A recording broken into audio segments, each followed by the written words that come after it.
Hey, Commanders fans, get ready, because today we've got exclusive news about our team, and you don't want to miss a thing.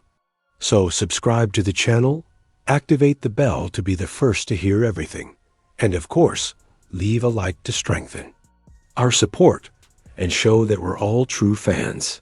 We're committed to bringing you the latest updates, news, and everything that goes on behind the scenes at the Commanders. So without further ado, let's check out today's news. Commanders coach unfazed by Terry McLaurin's holdout as the situation escalates.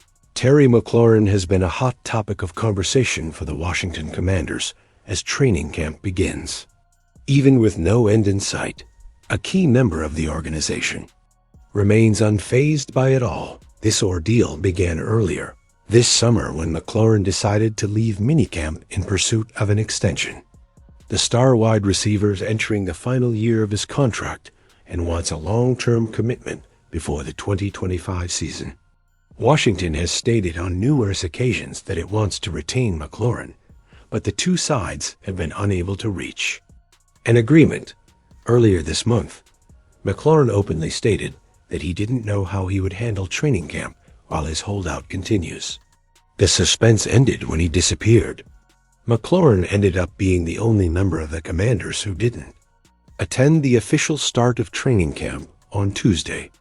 After Wednesday's action, Commanders head coach Dan Quinn commented on McLaurin as things drag on in training camp. He isn't overly concerned about his decision to wait, understanding that it's part of the NFL's business. "I don't judge or worry about it too much," Quinn told reporters. "It's part of the business of our league." With McLaurin missing training camp reps, concerns arise that he won't be physically ready for the start of the regular season.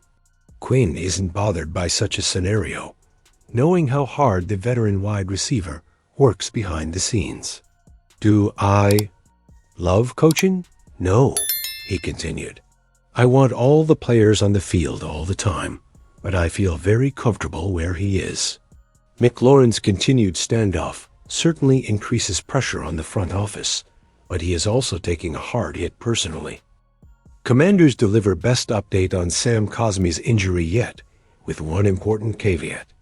The news is good, but uncertain. Dan Quinn caused a stir during his appearance before the first practice of training camp. The coach revealed that offensive lineman Sam Cosmi's participation in Week 1 against the New York Giants was on the table, which surprised Washington Commanders fans in the best possible way. They expected Cosmi to be out for much longer. The right guard tore his ACL in Washington's victory over the Detroit Lions in the divisional round. But after achieving all his goals in recent months regarding his rehabilitation, Quinn is cautiously optimistic about the former second-round pick's early season status. Nothing is set in stone. The Commanders will take every possible precaution with one of the franchise's cornerstones. They don't want to create further complications by bringing him back too soon. Unless there's 100% conviction, Cosmi's big return can wait. Managers remain hopeful Sam Cosmi can participate in early 22-5. Quinn tempered his enthusiasm a bit when asked about his initial comments before the second day of training camp. The coach went through the process before Cosmi, and nothing will be decided in the coming weeks. But the glimmer of hope remains. If he's come off the PUP, then he could be eligible. But we won't know that for a few more weeks. If we wait until then and start the season, we'll automatically have 4 games. So we're not going to make any judgments about whether he's ready or not. We just don't know for sure yet. But he's met many of the markers and is close. He's already doing workouts and things like that. But as far as adapting to the team, we're not at that point yet. I'd say we'll have a good idea in a month. This is still a promising prognosis, albeit with the same uncertain tone. Cosmi is progressing well. That's the most important lesson from all of this. Anyone who thought he might miss most, if not all, of the 2025 campaign should be breathing a sigh of relief that getting off the physically unable to perform list is Cosmi's first goal. If the former second-round pick doesn't achieve that feat, Washington will see him for the first time in Week 5 against the Los Angeles Chargers. If he reaches this significant milestone, the inner strength could be ready to take the field immediately. Deebo Samuel is reshaping the Commanders in a way no one expected. Deebo Samuel Sr. is making an impact in more ways than one. Clover, South Carolina, and Inman are just 60 miles apart in the northern part of the state, just below the Tennessee border. The Washington Commanders hope the local connection will pay dividends for their restructured receiving corps in 2025. Deebo Samuel Sr., a 2014 alumnus of Chapman High School in Inman, has already welcomed incoming freshman Jalen Lane, a 2020 Clover High alumnus. "He's coaching me after every play," the rookie said of his fellow South Carolina standout. The Commanders' offensive coaches expect big things from Lane. That timetable is accelerating with Washington's leading receiver, Terry McLaurin, continuing his run. The Commanders have plenty of veterans to help make up for their shortfall.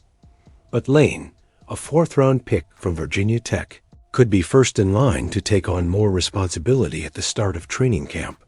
Deebo Samuel Sr. could help. Commanders rookie Jalen Lane thrive.